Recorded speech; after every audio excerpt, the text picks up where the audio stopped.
If you couldn't lose another pound for the rest of your life and you had to stay right where you are right now, would that be okay with you? Yeah, I actually thought about it this past week. I actually said to my husband, like I'm so close now. It's like I can almost taste that that goal that my doctor and I set for myself. I said, but you know what? If I didn't lose another pound, I said, I would just look. I said, I'm so proud of how far I've come. And he said he was also so proud of me. But Yeah. I said, I'm so proud of how far I've come. I've never done something that big in my whole life for like myself, right? Mm. I've done things at work or for other people, but like this was a very personal thing. This was a great journey. Um, I'd be okay with it. Yeah.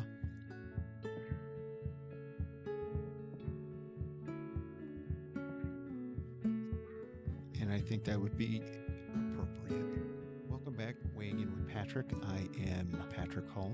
You're about to listen to the third installment of our conversation with Amy. Talk a lot about balance.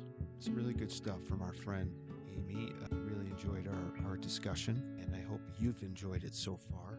We are on several different platforms, if you haven't heard, to listen to podcasts. Apple Podcasts, for one, Podcast Addict, amongst others. Feel free to leave a review, to share it with a friend, whoever you think might benefit from it. We're going to talk a little bit more about Weight Watchers and how Amy kind of got introduced to it and what she makes of it so far. And I hope you enjoy it as much as I did.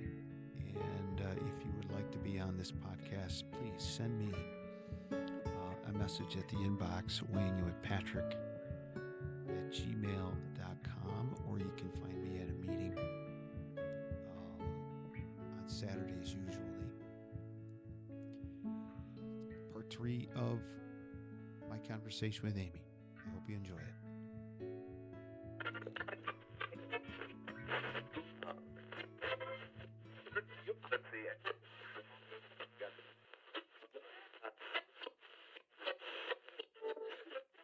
Boys and girls, your attention, please. Presenting a new exciting radio program featuring the thrilling adventures of an amazing and incredible personality. Welcome back to the only podcast dedicated to a local community of Weight Watchers devotees. And now here's the podcast Sherpa himself, Mr. Fantastic Patrick Hull.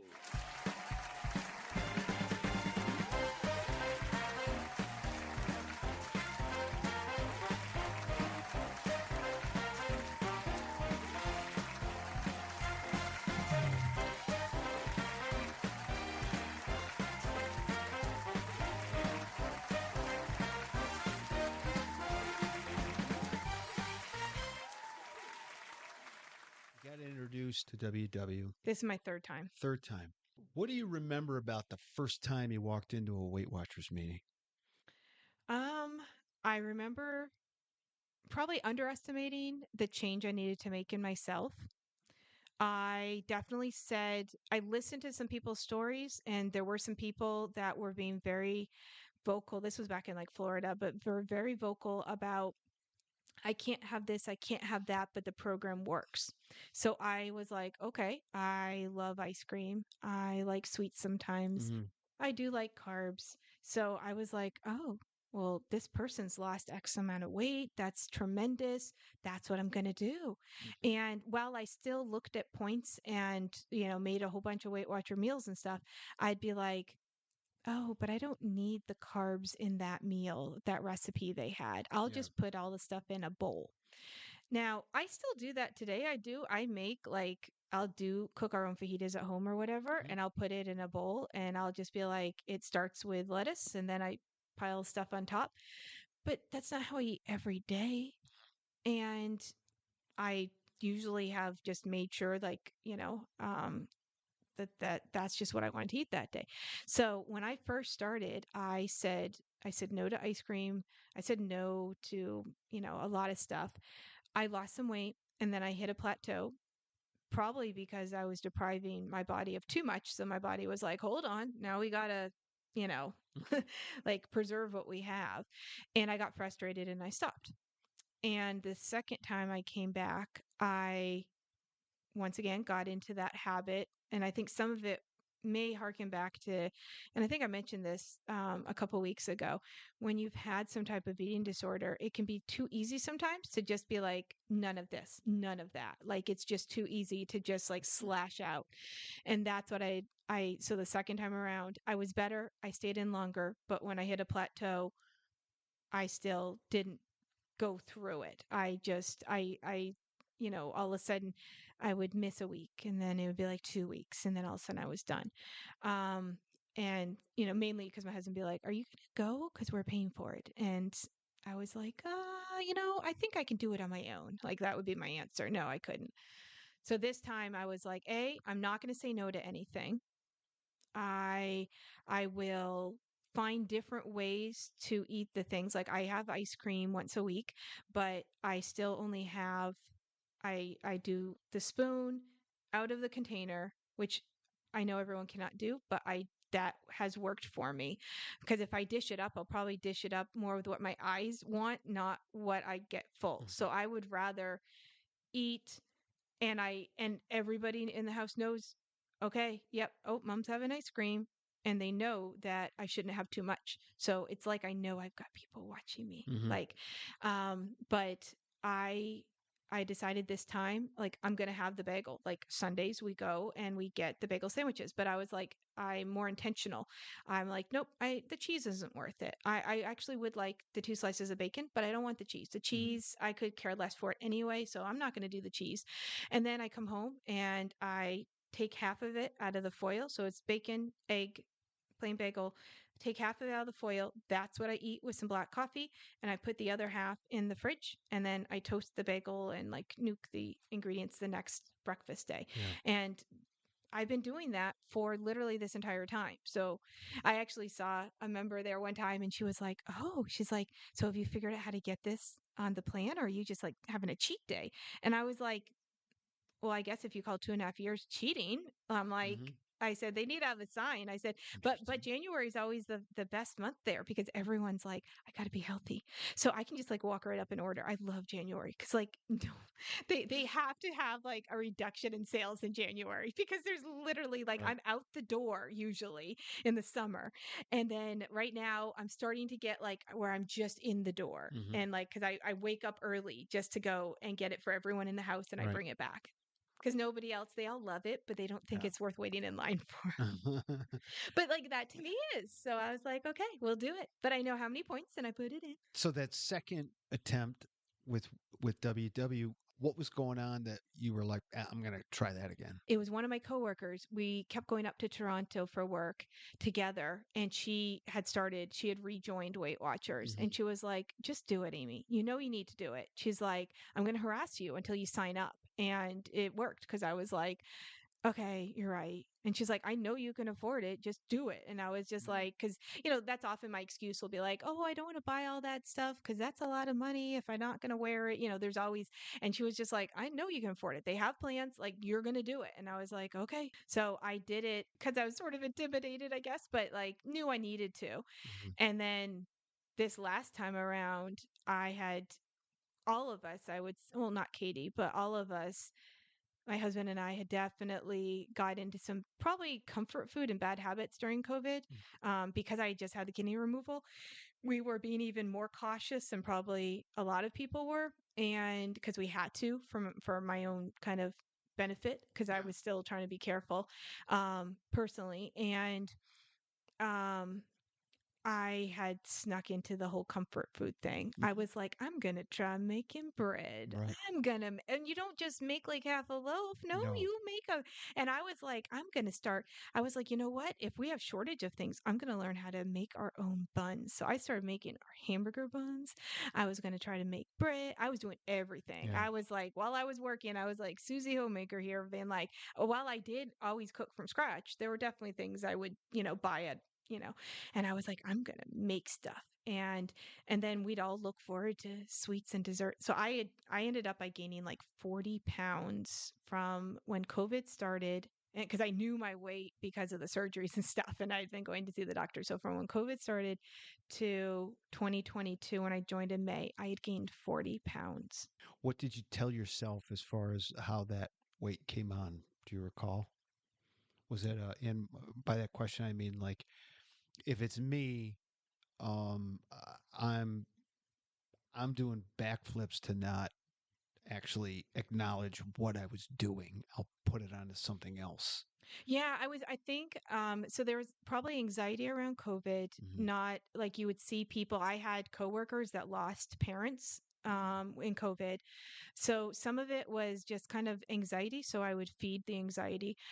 Some of it was, well, of all the times to have like a organ removed and this virus is going after people's organs, like Mm-hmm. this is not good. So I think I was honestly kind of anxious myself. Mm-hmm. Um I think there was just a lot of stress. I also remember being berated in public because I would wear a mask, and I was yelled at a gas station and somewhere else. And that kind of gets into your psyche too, where you like go back home and be like, okay, yeah, I'm going to just shelter in place for a little bit. That Mm-hmm. wasn't fun. Yeah.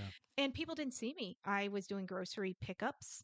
Like a lot of people didn't see me for quite a bit because I was doing a lot more virtual situations of things. Right. So that meant that I could, you're not wearing the tighter pants, right? Everything's elastic waisted and all that. And people aren't seeing you. So you don't notice. Like I didn't notice some of it. Yeah. Yeah. That was a weird time. It was. It definitely was. But I think what I've learned is from that and just in general, because we've definitely had weird times since then, is it's okay when you've had moments, because I did a few weeks ago, where you're just like, it's a crappy week and I'm going to cry about it and I'm going to Mm-hmm. be angry and I might like have ice cream 3 times in a week. Yeah. And you know what? Okay. Like it is what it is. But you know what? I didn't have a whole bowl of ice cream. I didn't have a Yeah. whole pint. I still had my serving I would have. But I was like, it's okay. What's not okay is that turns into a trend. Mm-hmm. But it's okay to isolate those situations. Like it's okay. Yeah. I get obsessed with this food or that food. So unhealthy stuff, right? Mhm. That's the only thing I can think of and think about.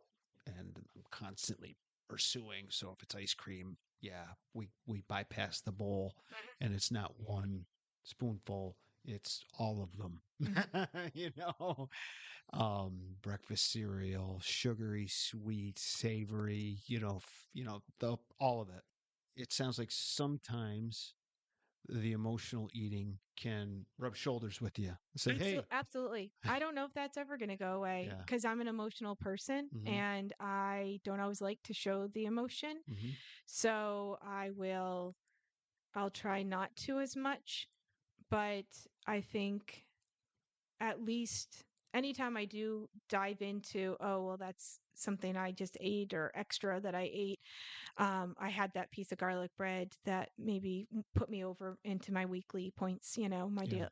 I go, but that's okay because I didn't eat like an entire loaf of garlic mm-hmm, bread. I also remind myself that, I did slip into having more alcohol, like probably 4 glasses or 4 drinks a week during COVID, like yeah, when we were all, and I go, hey, but you know what?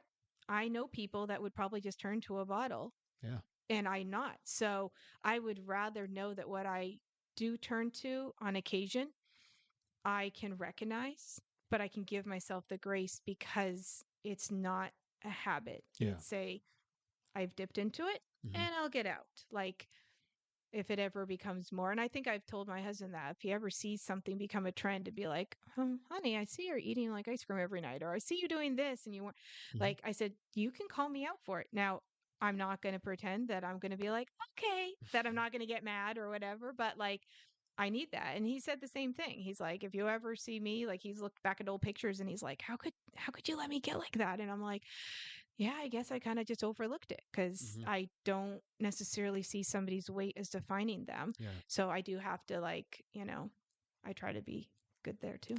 Not because I think it happened, but I know that Courtney and I at different times had struggled with, I need an eating partner right now, and you're not really, you're like working a healthy program, but I'm going to see if I can kind of throw a monkey wrench into that. Did any of that stuff ever come up between you and your Well, husband? my husband's done a lot of different he's done a lot of different programs because he's cycled off and on Mm-hmm. where with road like cycling you really need to be in like Yeah. track things. So he'll Wow. he'll not just go through a program to get him to peak physical fitness. It'll also have like a food program with it. Mm-hmm. Um, but a lot of those where you would think like, oh, good, that could rub off. Well, no, because he makes this weird like smoothie thing that's Yeah. got cottage cheese in it.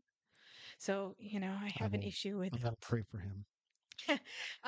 but yeah, so we've had off cycles where he was going hardcore, Yeah. but I also try to remind myself, well, that's great because he's going to do that. And, he knows kind of how his body adjusts to it. And he's trying to get to a certain poundage because that's how he wants to be in his cycling gear. Yep. But I have a daughter, a teenage daughter, and I don't want her to look and be like, my mom dieted her whole life. Now, I don't know how she feels. I always tell her, like, Weight Watchers is not a diet, but, she very well could try to see it that way. Because, there are things that I'll say no to, or, yeah, this isn't good timing because I've already planned out my day. But I was just like, no, I don't ever want to be like hardcore or whatever because and I would try to bring it up sometimes to be like, hey, I'm doing this and here's why, just Yeah. so she could understand. But then I realized that was rubbing off. She was great to tell me that it was rubbing off, that she was like, it's great that you told me, hey, I'm counting out these things. Did you know they're only like 2 points if I count out this many goldfish? Right. She's like, but mom, did you realize that like if I just wanted to eat goldfish on my own, I don't want to have in the back of my head, oh, but like 14 of these, I don't know how many, but like whatever is 2 points. And I was like, oh. So here I thought I was doing something good.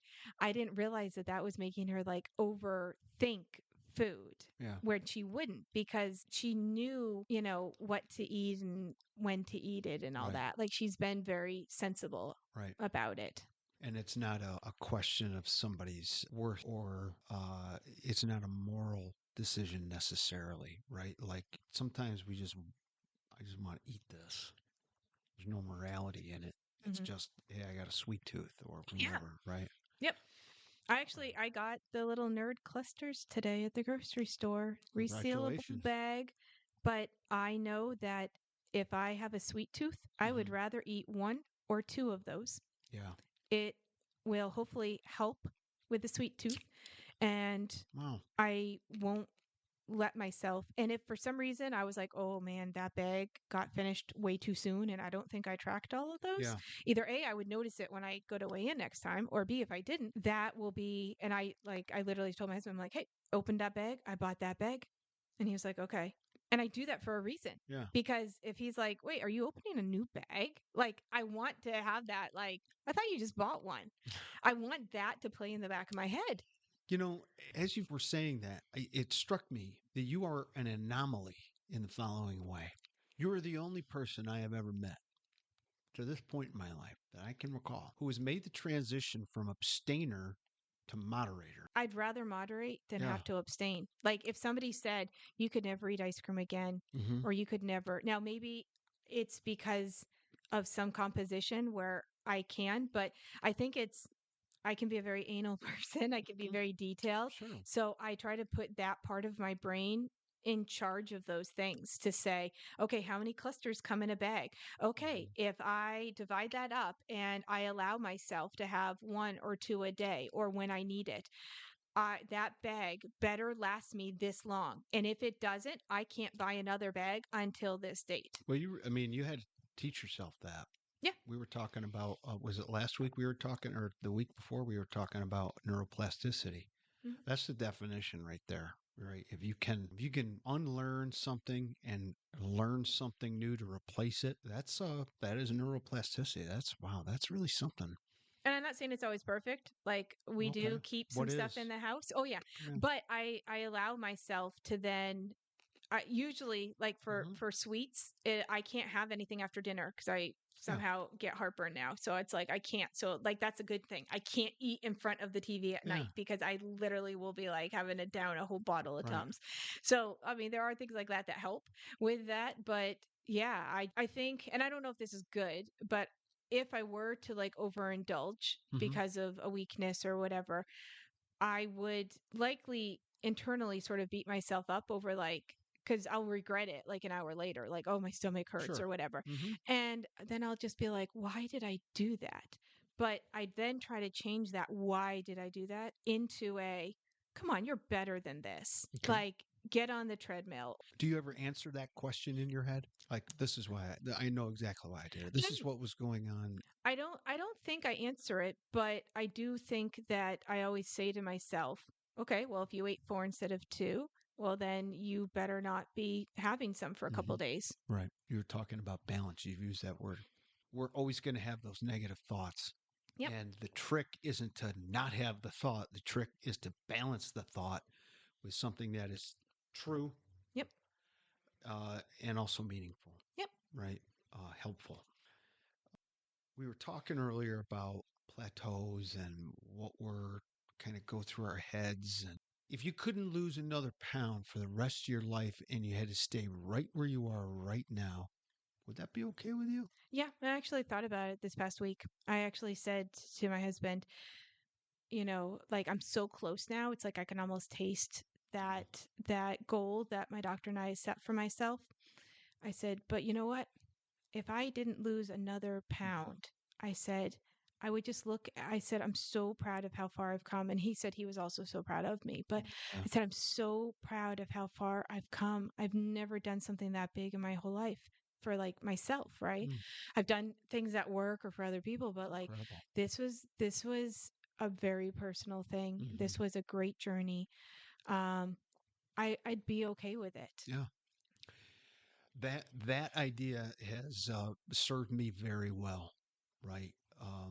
It almost kind of takes away the pressure, and so it's not a I have to do it. I got to lose more weight. It's you know what I'm going to keep doing what I'm doing. And if the weight comes off, wonderful, Yeah. fantastic. Um, if you're in a spot where you're feeling good, you're feeling healthy, like you said earlier, you've only went down two clothing sizes. Well, the first thing that I thought to myself, and I'm relatively confident anybody who hears this and has seen you, they'd be like, that cannot be true. Mm. Like, you don't seem like it's only been two clothing sizes. I mean, you just seem so much more fit, and healthy, Thank right? you. And I don't, I hope that doesn't come across as, No, you know what I I mean? call it my cheerleaders. Yeah. Like I'll come in sometimes and be like, maybe I've had a stressful week or Hmm. whatnot. And I just love having people be like, oh, Amy, you look Yeah. so great. Oh, Amy, wow, you just keep losing. And I'm just like, Hmm. thanks, because I don't always see it in myself. Yeah. And sometimes it is just that clothing size where Yeah. you're like, but it's only been two. But then you're like, oh, but it's been a lot of pounds. So I don't always see it in myself. And so to have other people comment, especially since I work at home, I don't see people a lot. So like Weight Watchers is the only time I see people I know. Otherwise it's like, grocery Yeah. store or whatever. It's like random people and nobody's coming up to you. So it is kind of like I like to hear it because I think it excites me to be like, yeah, Right. this is working. This is good. What do you think has been the biggest single barrier? Maybe not just now, but over the course of your life. Uh, Biggest single barrier to you feeling like you're in a state of wellness. My brain not feeling like I'm worthy. What you're thinking. Yeah. I have to feel my worth. I have to know my worth Hmm. and then feel the worth. Yeah. Because for many years I knew the worth, but I didn't feel it. And I feel like those aren't always connected. So like a willingness to believe something Yeah, about believe in yourself. myself. Just Yeah. really just to believe in myself. You can get lost in what you're accomplishing at work. You can get lost in how you support your family. Hmm. Um, it's, because you're like, oh, those are all things and people recognize and all that, but you can so easily forget yourself. And I'm really good at doing that. I'm or bad, but it's where I'm a people pleaser. But I have to remember I'm also a person. You're not nice, but you're kind, Yeah, isn't from it? Boston, okay? Where we um, eat a chatter the right way. so outside of WW, if there was one of the diets that you tried over the years that wasn't necessarily sustainable, but you kind of enjoyed it, is there one that stands out? Like if only I could do that long term, I'd probably go back to it. But I know it's The Mediterranean. I don't even have to think about it. If really, if honestly, because it was balanced. yeah. Um, it I think that the Mediterranean had it was like lean protein. You still could have some pasta. It focused on certain types of vegetables. It Hmm. was probably the most well-rounded of anything I did. And I mean, there's a reason some people have found success because Hmm. there's literally a group of people that eat that way every day. That's right. It's harder for us to eat though, I think the Mediterranean because we you can't say like, oh, well, just eat this pasta because they do it over in Italy. Well, because Yeah. our things have so many more preservatives and everything else in them. Yeah. Um, but if you could isolate that, yeah, I would. That made me feel whole, I guess. Yeah. What is the secret sauce in your weight loss success to this point? What's the one thing that you're like that part has been just if that goes away, I don't know where I'd be. I guess finding balance this time around. I didn't gain 40 pounds overnight. I wasn't going to lose 40 pounds overnight. Yeah. So like it was not just finding the balance in it's a journey, let it be a journey, be okay in that journey, and also just the balance in the food. Um, so if all of a sudden there were no point system tomorrow, like the whole app crashed, everything was gone, what I could still take away from this is you can have everything, Mm. but be mindful, moderate what you do, and give yourself grace. I've noticed that when there's an issue with the app, lots of folks, uh, for lack of a better word, kind of freak out. Yeah, I mean, I did just because of like all of a sudden I lost a streak. I literally couldn't put anything in the app, Mhm. and it's like I like those little like here's a little Yeah, gold star today. sure. But I already to me it didn't. I actually got off tracking the whole rest of the week because I tried again later that night. I still couldn't track, and I'll be honest, I wasn't great at tracking that week because of that little hiccup, Really? but it didn't influence anything because I'm a planner. So Hmm. I grocery shop on Saturday mornings. I know what I'm going to eat or the whole family will Right. eat every single day. We already have it. Yes, there's times where my husband will be like, forget it. Let's just go out. And I'm Hmm. like, okay, I think I can do that. But I try not to dip into the weeklies. Right. So that if we have that moment, I know I have my weekly to dip into. Yeah, I it didn't bother me. I will say it like it probably set me back just from a routine, but I already had in my notes app all the food I was going to make Right. for breakfast, lunch, and dinner because I'm a creature of habit. Hmm. There's the streak that is cataloged on the app, but it sounds like in your head you're still tracking. Oh yeah, I could literally pull up. I don't ever delete them.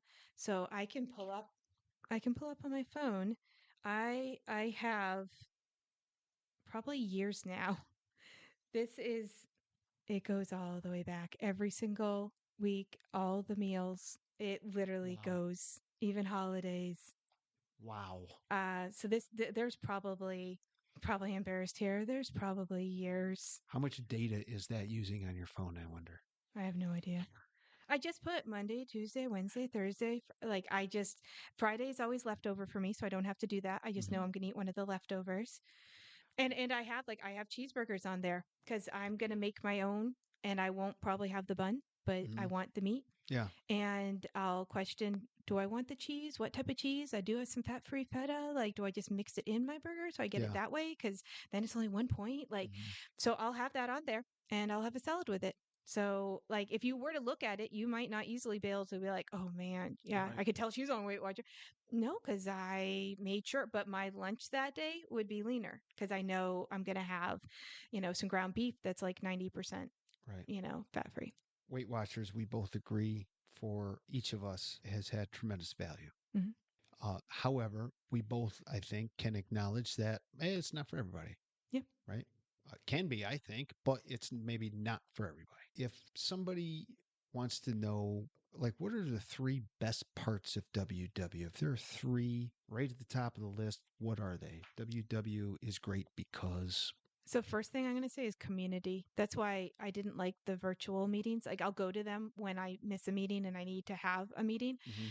For me, it's community. I don't know that all the members realize when they greet me or they just say like, wow, like you look like this, or oh my gosh, Amy, like, if I take off my jacket or whatever, that literally has made my day. Sometimes that's like the best thing that's happened that day or that week. Mhm. And they don't know it. And that's fine. Like they don't need to know it. But so community, it sometimes the self-esteem boost I get from walking in there is just amazing.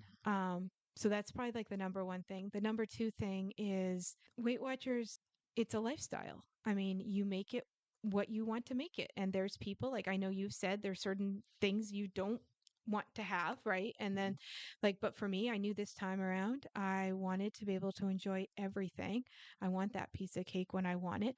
I'm going to plan for it, and I'm a planner, so it allows me to combine my planning with their technology. So Yeah. I like that kind of the flexibility, but the rigidness at the same time, I Mhm. guess.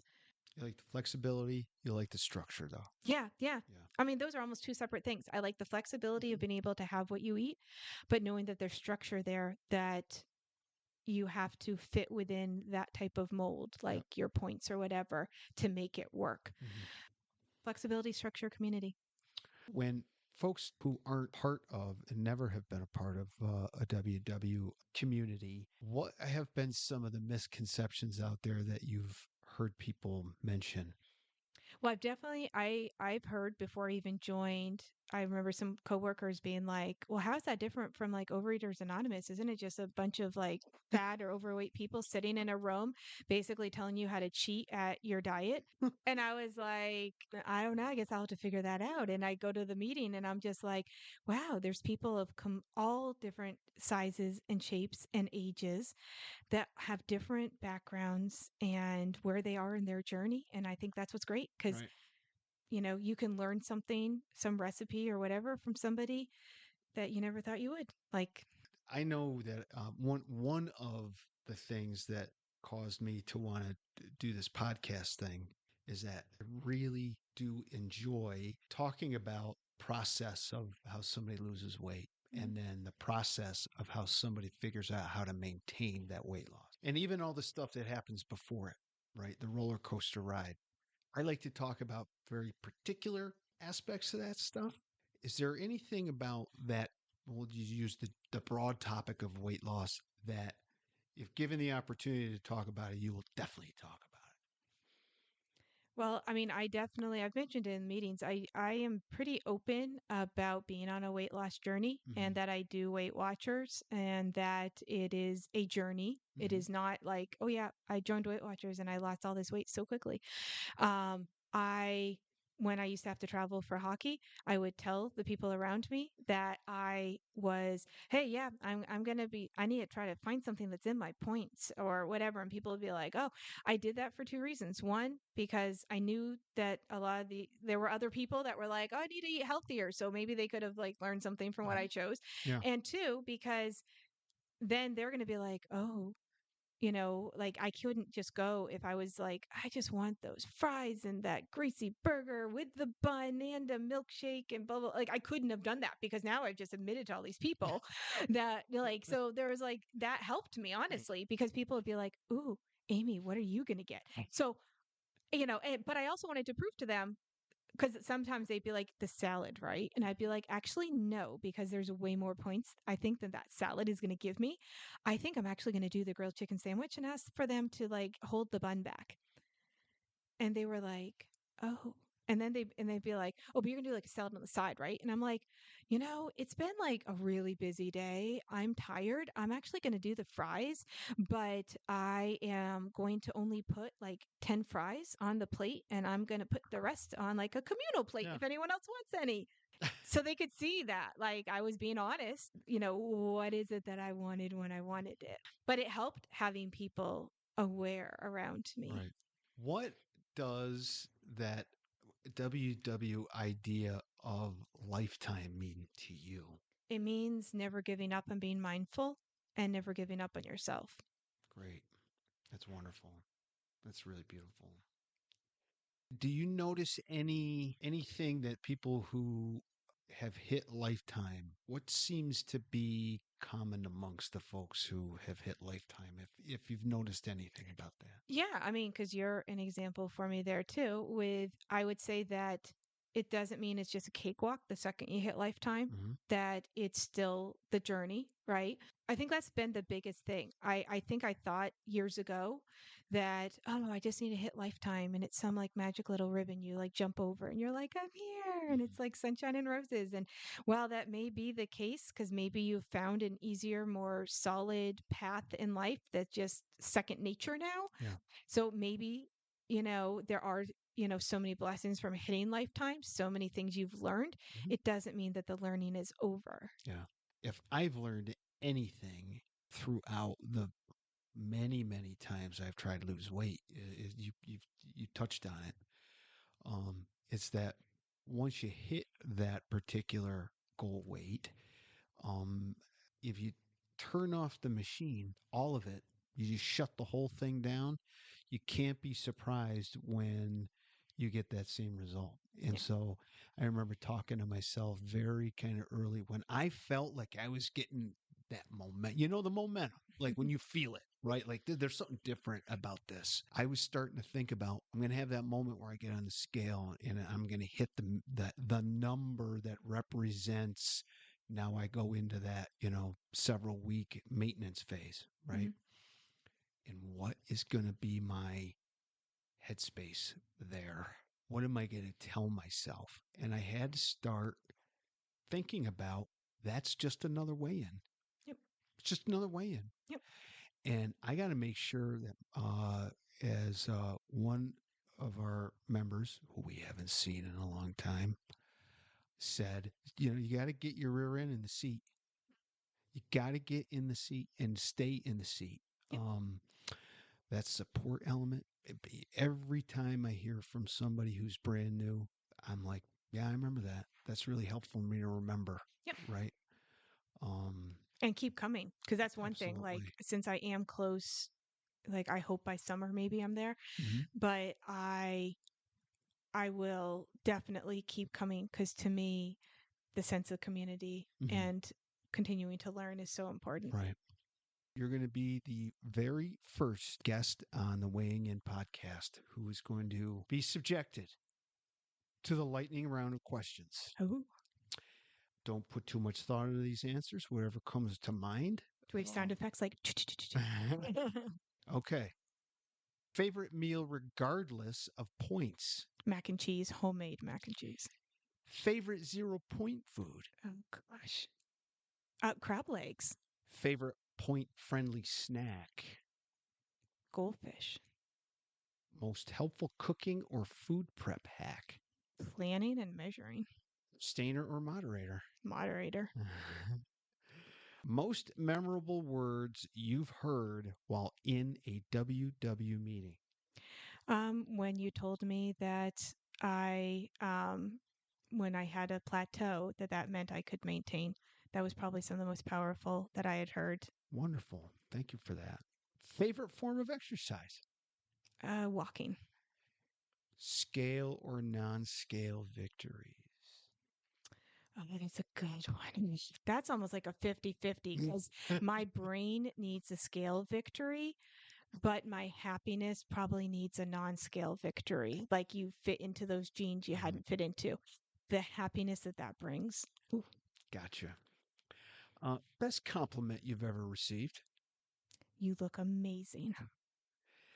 Who inspires you the most? Wow. It I doesn't. think it depends on the day. Sometimes it's somebody in Weight Watchers that just says something that's so inspiring, and it's like a word or a phrase, and I just take with me the rest of the week.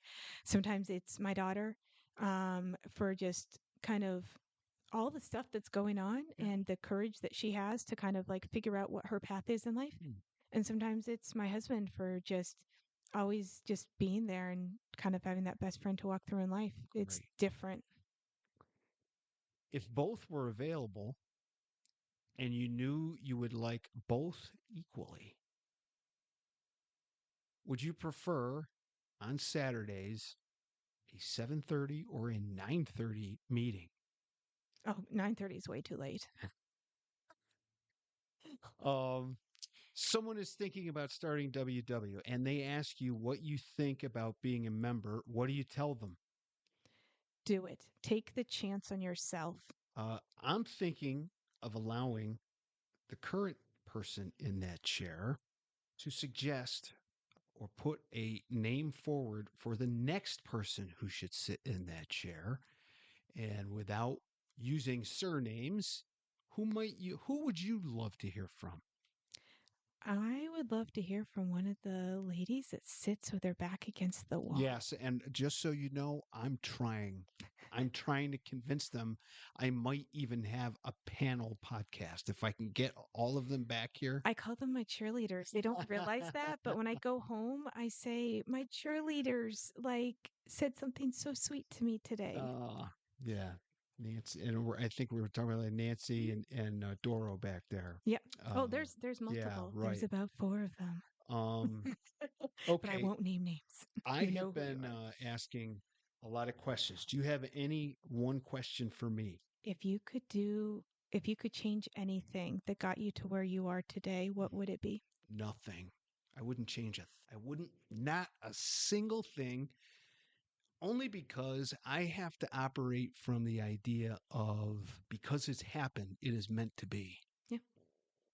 I see that. And so I am not, I am the person I am today because of all of my screw ups, and they are many, all of my successes, and they are few, but the conglomeration of experiences that I've had over the course of my life and the people I've bumped into, like without all of it, um, just the fact, we were talking about genealogy stuff earlier, right?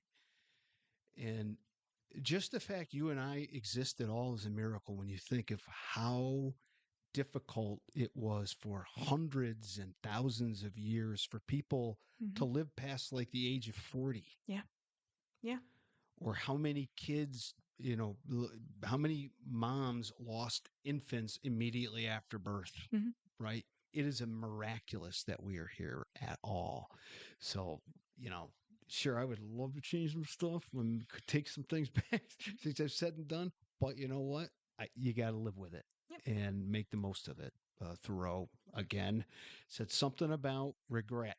And to regret deeply is to live afresh, right? Yeah. So you take those regrets and you fashion them into a big ball of joy that I'm still here and Yeah. I can make right.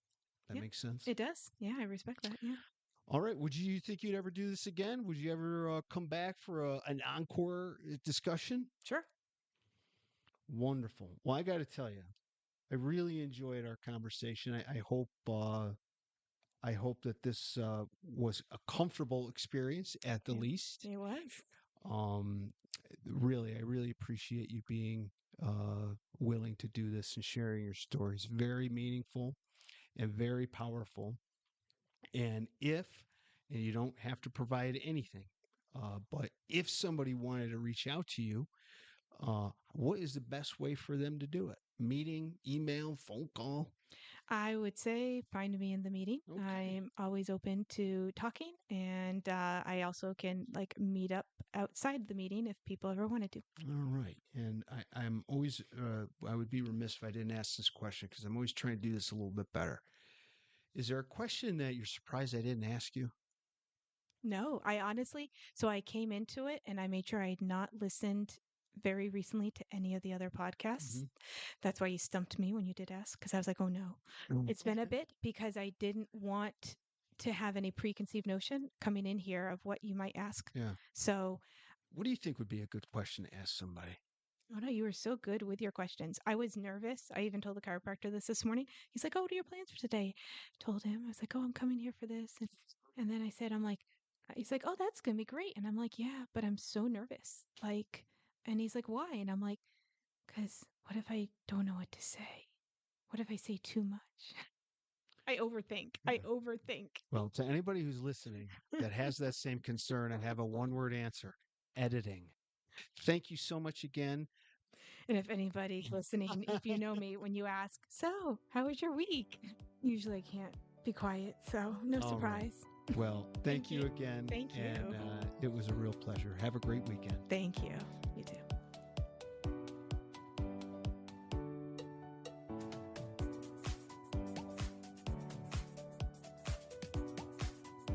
That wraps up the three-parter with Miss Amy. So much, just really fantastic insights from her during this time. And, well, during this conversation. There's something that kind of sticks out in my head that she said at some point.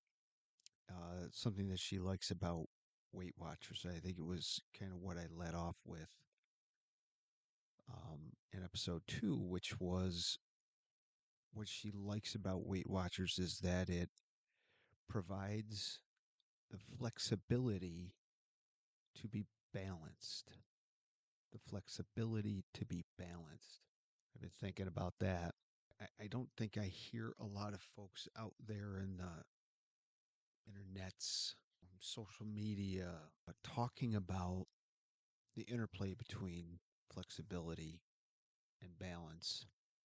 And I guess that is kind of what balance is, right? You have to be somewhat flexible in how you address your current momentum. So if you're going too far this way, you got to figure out a way to bring it back the other way. The fact that she's pretty cool with not having to, if she doesn't lose another pound, she feels good about where she's at, and she'd be all right with not losing another pound. I just wonder how many people actually think about that, and we're always in such a huge rush to just get the weight off. It's not going to solve all your problems. It's not going to make your problems go away by hitting your goal weight. Problems don't go away because you become a lifetime member. Things get messy again in a lot of ways because that's when that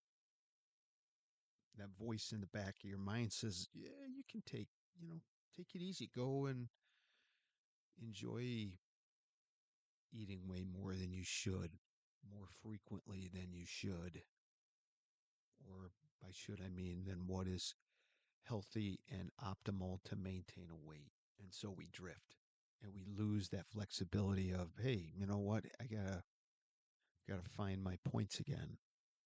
I've got to start tracking. When I track, my weight stays where I like it to be, or if I'm in weight loss mode, when I track, my weight seems to be coming off. We lose that flexibility. We lose that flexibility when we're gaining weight. We're not flexible in how we're thinking about what are we doing? How did this weight come on? Or what am I not doing? How did this weight come on? What do I need to do in order to banish it from my body and from my mind? And one thing I kind of got from Amy through our conversation, and we spoke, though the editing may not bear it out, we did speak for close to 2.5 hours. This is an individual who has overcome a lot, and she has maintained flexibility in how she has thought about experiences, where she's at with her health, she's maintained flexibility in spite of those items on the I have to deal with this stuff list. Cool stuff. Where she's at now, I get that. One of the comments I made to her is, I've never really met anybody that was able to go from abstainer to moderator and managed it pretty well. But I shouldn't be I shouldn't be surprised after listening to her talk about her life and her experiences and how she has adapted. And you know, regardless of whether or not she already hits lifetime, she's a lifetime member in my book. 20 different diets at least, she said. Get discouraged a lot, especially if those plateaus hit, right? Remember, everybody that comes in Weight Watchers, I think I just have this feeling, and maybe I'm just projecting because this is how I think, that I think when we walk into Weight Watchers for the third, fourth, fifth time, I think we are starting to believe. We're starting to figure this out. We're starting to look back at, okay, I made this decision before and derailed my efforts, and now I'm coming back again, and I've got to make up for that. And it's really kind of boils down to having to, step forward and engage this process and to be flexible in our thinking. Nobody comes back into Weight Watchers, I think, and becomes successful. And by successful, I mean, they lose the weight, and for the most part, they keep the weight off long term. But I don't think anybody comes back for the second, third, fourth time without some change in how and what they're thinking about what I need to do next. This is how it's going to be different this time. And so if you're back for the second or third time, and maybe you're feeling, well, obviously there's going to be a fourth and a fifth time. Okay, fine, big deal. And when you come back for your fourth time, you're going to make it farther. And when you come back for your fifth time, you're going to make it farther, and you made it your fourth time. And you're going to piece together your solution. You're going to figure out the cheat codes for those barriers that have presented themselves over the years for you as it relates to losing weight and keeping it off. It is a process. It is not an event. It is a process. And the people that have the best outcomes keep trying. They keep trying. They don't give up. Maybe there's get big gaps in between efforts. I mean, I had years between efforts where I just ballooned, just got so heavy. I think the heaviest I was ever at was probably about 315. And you talk about hopeless, man. I'm never going to figure this out. I mean, this is just going to be me for the rest of my life. I'll never figure out how to slim down and stay slim. And that seems to be somewhat of a common theme for just about everybody I've spoken to. Not just with a microphone in front of my face, but at meetings, when I listen to people.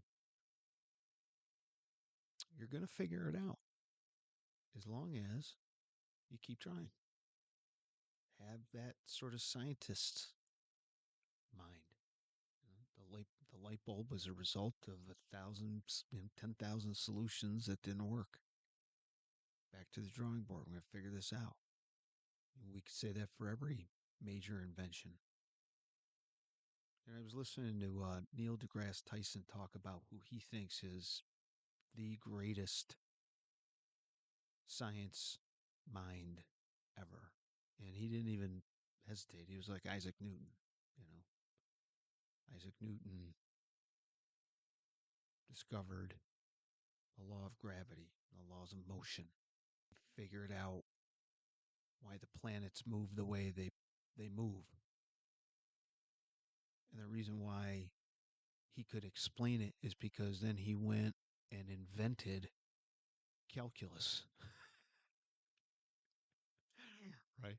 I need to invent math, a particular type of math that almost nobody can do to explain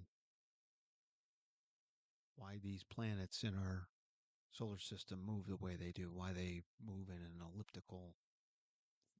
ellipse pattern. And he didn't give up if it was difficult. He didn't give up if, all right, this calculation doesn't make sense. That's the hell with this. I'm not doing this anymore. You know, he kind of kept at it, obviously. I'm oversimplifying it. But that's calculus. We're just talking about dropping some pounds. And you're going to figure out how to do it for yourself. And you've already taken, the major step, which is you've decided on a plan for you. And now it's all about tweaking what is helpful, what is not helpful. Get rid of the stuff that isn't, keep the stuff that is, move forward. Don't get discouraged. Well, you can feel discouraged, but do your best to also encourage yourself when you become discouraged. Don't look over your shoulder or wait for somebody to come up next to you and go, oh, you can do it. You've got to be that person. You've got to be the person that consoles you sometimes, right? You've got to be the person that motivates you and inspires you. It doesn't always have to come from outside of yourself. You listen to Amy's story, she is a practitioner if she is anything. And by practitioner, I mean her insights and the things that she has come to believe to be true about the world around her and more specifically about the world within her is because she has practiced. She's practiced how to think better thoughts. She's practiced how to take a negative thought and kind of turn it on its ear and apply that flexibility to balance it out. And I would say she's a pretty balanced person, given everything that has impacted her life. So that's my 2 cents. I want to thank Amy. I want to thank Johanna and Bruce, and I want to thank Rick and Kathy. And our next guest, Martha Jean. But all the folks that you've heard have taken upwards of 3 hours out of a day to share their story. And I haven't heard from anybody yet that was like, oh man, I didn't get anything out of that. That was just what a waste of my time. Not even close. Everybody seems to respond pretty well to it. And I think that is because we see each other in their stories. We see ourselves. It helps us kind of come together a little bit, right? Yeah, hey, we've all been there. I get it. I would like to have you on. I would like to sit down and listen to your story and have you explain it. And if you would like to do so, you send me a message to the inbox, weighingin.with.patrick@gmail.com. You can find me at the 9 a.m. meeting on Saturdays at our humble WW abode over there on Anderson in Rock Hill. I'm usually there between 8:15 and 8:30 to weigh in and get a seat. You can listen to this obviously on Apple Podcasts and Podcast Addict and Spotify and I think iHeartRadio forms. We're still on audio.com for those who grew accustomed to using that particular platform. But if you, whatever platform you're listening to this podcast on, if you hit the subscribe button when you come across our podcast, you will be notified on your phone that, like when a new episode is available. And I would prefer to have them up every week, but, hey, life happens. I don't have an editing team. I don't have a production team. I am a do-it-yourselfer, and I love doing it. So, from my home office of the Weighing In Patrick podcast, thank you for listening. And don't forget, no matter what, hang in there because you can do it.